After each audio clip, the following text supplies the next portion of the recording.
A thorn in the flesh, a messenger from Satan that God sends.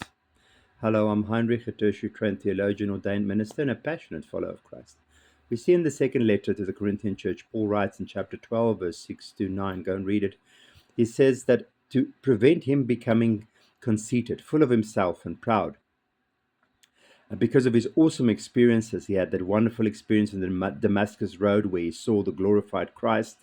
And he says in the book of Galatians that Jesus taught him the salvation message, which means Paul had to had um, Christophanies, meaning experiences where Christ appeared to him and taught him.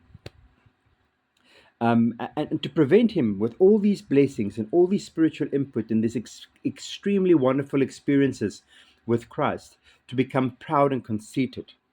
He says, God sent a thorn in his flesh, a messenger from Satan to torment him, to keep him humble. And 3 times he asked the Lord to relieve him of the suffering, the thorn in the flesh. And we don't know what it is. There's speculation.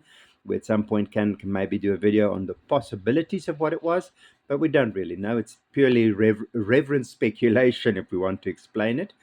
And he begged God to take it away. And the Lord says, no, I'm not taking it away.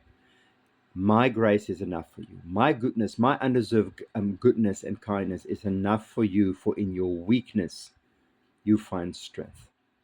Meaning, if you suffer with this and it keeps you humble, and in your suffering you look up and depend on me for strength and hope and daily sustenance and just the ability to cope with it, in that weakness before me, meaning dependency on me as God, in that lies your strength. What a fascinating and a deep spiritual message. And then, so sadly, so many Christians use that verse, just verse 9, completely out of context, just saying, my grace is enough. My grace is enough. And almost in the sense of, you do what you want because God's grace is enough. It's not the correct interpretation. It's a terrible interpretation. It was about keeping Paul, who had such wonderful spiritual experiences, humble before God's throne in suffering, so he could focus on the Lord. Keep your eyes fixed on heaven.